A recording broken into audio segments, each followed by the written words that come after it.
speak to even that person who has a skill and a competence and has not gone to class. Yeah. So how do we ensure that that knowledge, that skill that you have matters without necessarily subjecting you to go back to class? The joy, the beauty of this is that in our country we have a framework in place that I will be speaking to shortly. Yeah. Thank you, Ellen. Amazing. And this seems like it's going to be an exciting conversation, though many of us never liked conversations with our teachers, really. I remember report cards and say, hey, go consult your class teacher. Right. That consultation really never happens. Yeah. Before we go even a little bit further within KNQA, what is the need of an agency like KNQA? Where is the need? Great. Thank you, Alan. Kenya National Qualifications Authority is an agency, a state corporation under the Ministry of Education, State Department for TVETs. However, we do not just work for the TVET space. The Kenya National Qualifications Authority works with all the stakeholders, right from basic education. I am referring now to our context of education and training space, from basic to TVET to universities, to any form of industry training that could be happening within our employer space, even to professional training. Of course, we have heard about assessments by professional examination bodies like CASNEB, like IHR and PEB for HRs. All these professional areas have an examination body, even lawyers, engineers. So as long as there's any form of issuance of a certificate, the Kenya National Qualifications Authority finds its place, because one of our key mandates is to implement the Kenya National Qualifications Framework. So the authority implements the framework. And the framework is basically a national grid, a grid that contains all forms of education and training. We say it is a 10-level framework. It is a 10-level grid that clearly stipulates and articulates what is it that comprises the certificate that is issued at the lowest level and a certificate that is credible and recognized. What does it take for one to move to the next level and to be issued a certificate to show the difference in terms of the knowledge that they've acquired from that previous level to the next? And what does it take for them to climb until the highest level? Let me just say that the highest level is what we call the doctorate. That is the 10th level. The first level is where we have for 844 system, because by the time the Kenya National Qualifications Framework was being created, we were under 844 system. So the lowest level, which is KNQF level 1, was a certificate that was issued after the first 8 years of learning, that is KCP. Currently, we are looking at the certificate that will be issued at KGSEA. And of course, the senior, after you go to senior and all that articulation. So KNQA is created through an act of parliament. It's called Kenya National Qualifications Framework Act of 2014. And so the authority basically came into being in just about 10 years ago. But the need had been there for the longest time. Actually, we normally say even pre, and of course after independence, we had actually seen the need of a qualifications agency that would bring harmony in our education and training space. Because you see, we are one country that have been very focused in building human capital and ensuring that there is progression. What we lacked is to ensure that there is harmony, that what is done within the TVET space clearly speaks to what is done in the university space.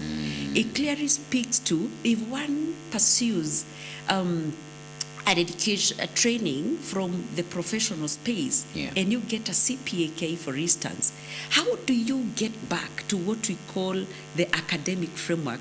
You get to a university. Will the university downplay what you gained, the knowledge that you have? Yet you have it. So what the framework does is to bring harmony and to ensure that we implement these sub-frameworks. I have talked about 10 levels when you're going up, but then vertically as well, we say that we have 4 sub-frameworks. And the first one is where we have the basic. It shows clearly where do you start, where do you exit and get that credible certificate at basic level. And then we have what we call the university space. We call it academia because you can move directly from the basic space and go directly to a university. And then the other one is the TVET space. Again, you can move from basic and just go to TVET and you'll still progress. And what the framework does is to ensure that if you pursue a TVET course, you do not just remain or stagnate at the TVET level, which ends at level 6, which is a diploma, but you should find a way if you want to progress to do a university course. And that university should recognize that knowledge that you got and the certificate that you got. And then we have what we call the industry training pathway. We have had National Industrial Training Authority for the longest time. And there are some certificates that they issue, and they focus on those people who are in the industry. And they have, for them, what they have are kind of packaged training for apprenticeships. And they also have a package for those that will just be assessed without necessarily being trained. I'll be speaking about RPL because they also implement RPL. And then the other sub-framework is the professional one, where I've talked about the professional examination bodies. So what this grid does is to bring all these together, ensure that as a country we have clearly articulated how our education and training space looks like, to ensure that no knowledge, no skill goes unaccounted for. And so it is not just for recognition within our national space. National qualification frameworks are global concepts that are actually implemented globally. For instance, within Africa, we have over 40 countries that have a form of national qualifications framework. Because we all see the need to ensure that as a country we have clearly understood what is the context of our qualification. How do we ensure that one getting a certificate at this level, if they move to another country, go to Zambia, South Africa, Seychelles, anywhere, you go with the diploma in our case that is mapped at level 6. How do we ensure that when it gets to that other country, it is recognized for that level as well? That is another purpose of the National Qualifications Framework, which KNQA is implementing. And so we are glad to be in this space in as much as it's been just under 15 years.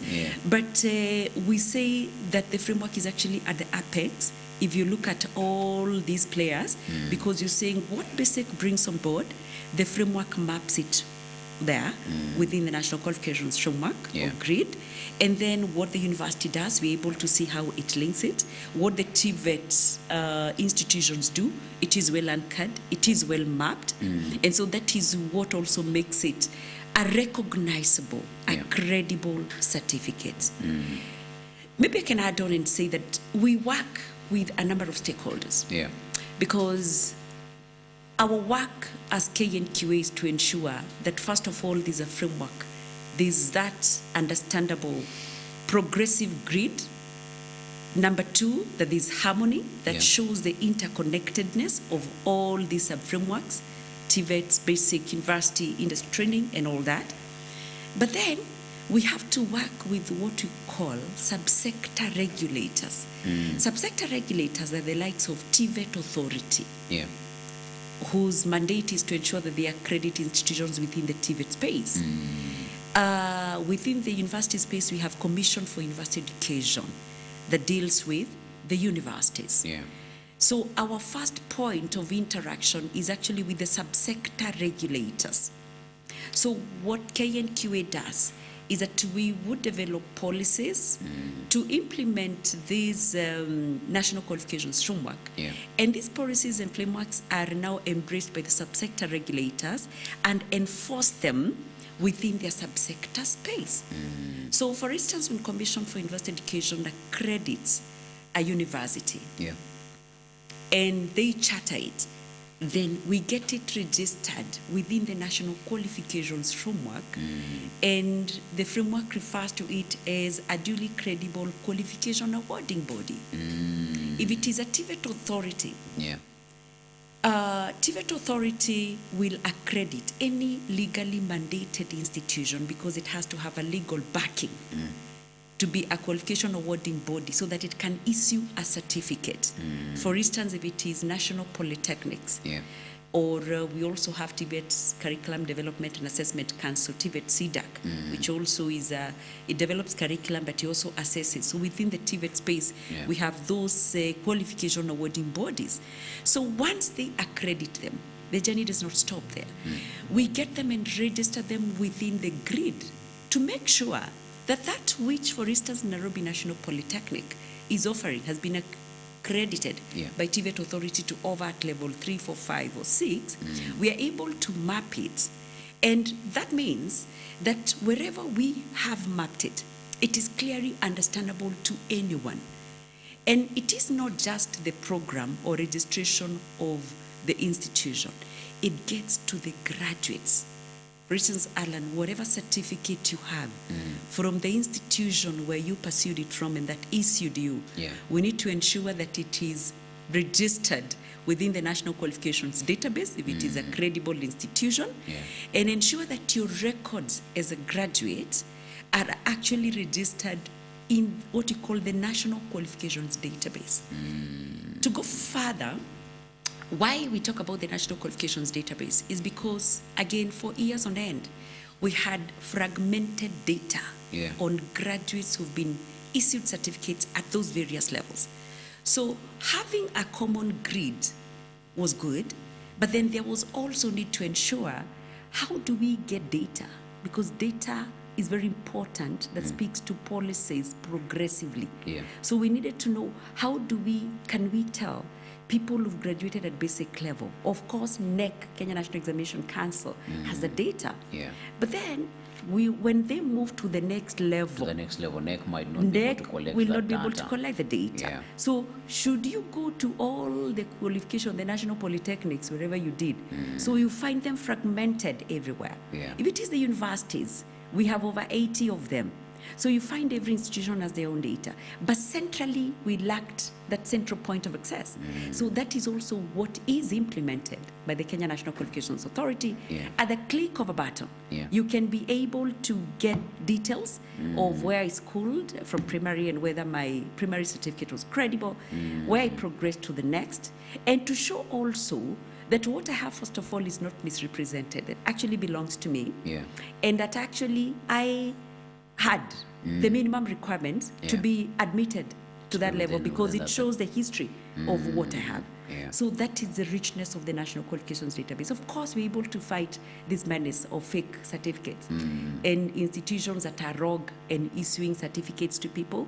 People who do not know out of ignorance. They don't know whether it's accredited university, it's accredited TVET institutions, because there are those TVET institutions that would be allowed, registered, accredited to just train, but because they don't have a legal order to issue a certificate, they should not issue a certificate. They train you, and then they will offer a certificate that is credible, recognized.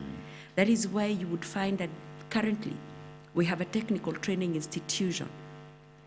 They will do the training part, but they should not purport to give you a certificate. You should get a certificate that is national. So they collaborate with national polytechnics, they will collaborate with TVET CDAC, and that is the recognizable certificate. So in essence, Alan, that is what we do to ensure that we speak to, we ensure this confidence in the kind of qualifications that we have, but most importantly, understandable. Because we want people to have certificates that have meaning in terms of they're acceptable, they're recognizable, not just within our national space, but if you move out wherever you go, it will be a recognized and duly competitive certificate just like any other. Yes, Alan. That is a whole load of work that you do, because when you look at KNQA, as a person who has siblings who studied out of the country and some of the East African neighboring countries, you only know KNQA for them to be able to do that transition of marks or to that triangulation of marks from one country to the other. But now, it is a whole load. I want us, before we go for our first break, I want us to have a living example all right? Say Alan here has done a certificate or has done training at a welding shop, or I have been cooking and I have those skills. Then how would they translate, or how would KNQA translate those skills, and then me be able to proceed within other education systems? But as well as you're doing that, we have also seen situations where, unfortunately, you see our nurses go in countries like the UK or the US, and they are told, no, not there yet. Please do more certification so that you fit into our ecosystem. How are those two comparable? Great. Thanks again, Alan. Let me start with the first one that speaks to flexibility of our national qualifications grid or the national qualifications framework. What I just alluded to was what we have always known as our traditional examination or our traditional education system, where you clearly can tell that you start from here, this level, you move to this level, because you have a certificate from the previous level to show. And you went to class to learn. However, another key component of a national qualifications framework globally is what we call recognizing skills and competencies that have been acquired outside a classroom setup. And it is the role of the National Qualifications Framework to ensure that there is a mechanism in place to find a way of identifying those skills, first of all, identifying those people, and seeing that they are followed through to get to an institution to get them assessed. And if they're deemed that they actually have the skills and competencies, or they demonstrate what we call the learning outcomes for a certain level, then they are certified for that level. Now, that is what we call the recognition of prior learning. Progressively, as a country, now fast forward after development of the Kenya National Qualifications Framework, enactment of the Act, and of course clearly understanding how our formal education and training space looks like. So almost 10 years later, that was in 2024, we got the national recognition of prior learning policy launched. Of course, it wasn't done in a month or in a year. That's an exercise that had begun in early 2019, because when the KNQA got the first substantive CEO in 2018, you can see it's relatively a new institution. That was also one of the main focuses, because we're looking at what is actually also happening beyond our national spaces. What is happening within the region? What is happening within the continent? What's happening globally? And you find that countries were actually recognizing or making efforts to recognize that knowledge that has been acquired outside the classroom. And so we picked it as a country. And the Kenya National Qualifications Authority, through its the initial function of ensuring that we develop policies to implement the framework, we steered the process.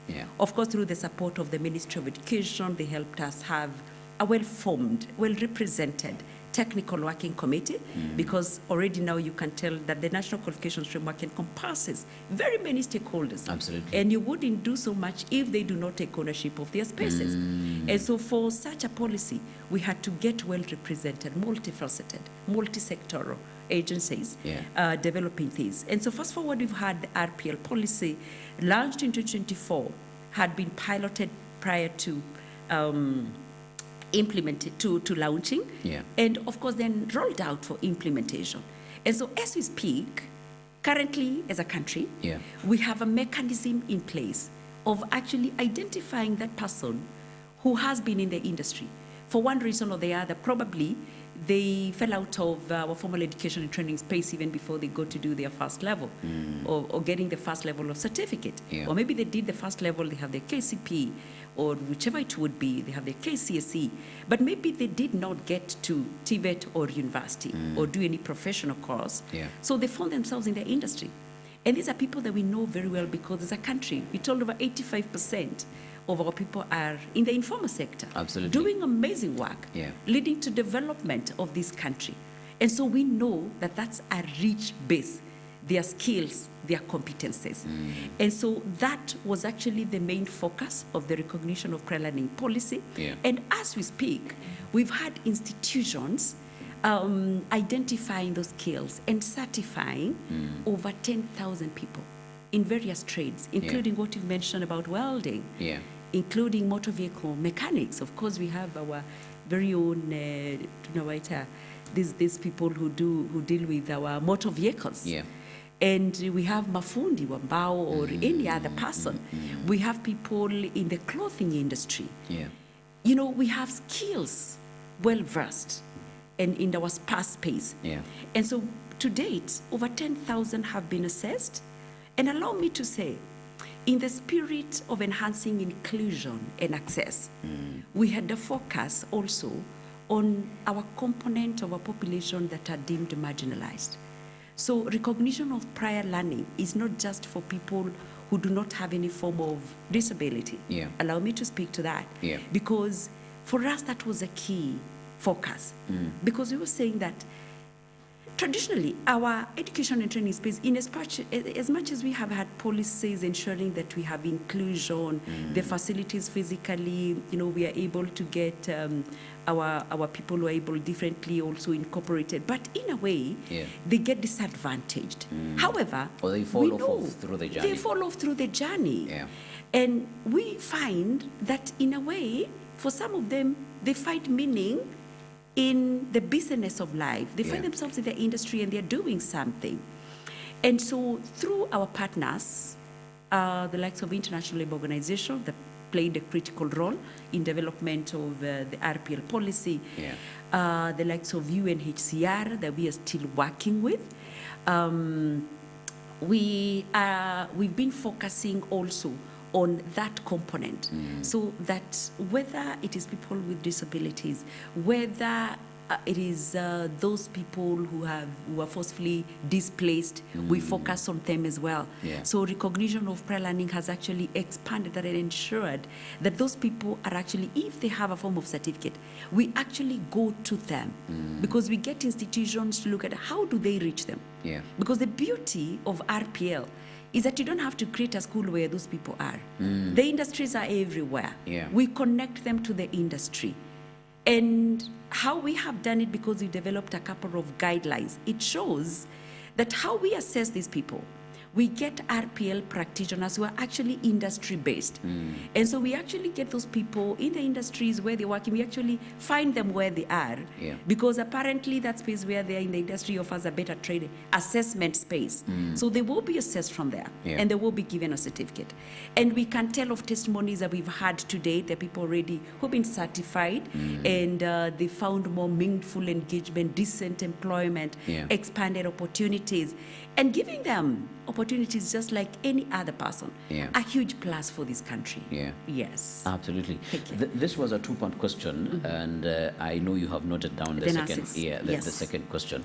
I want us to take a quick break because it has been an informative, fast session of the conversation. So we're going to be coming back immediately after the break. Remember, we are speaking to the Kenya National Qualifications Authority, and we are with the CEO in studio this morning. Keep it science and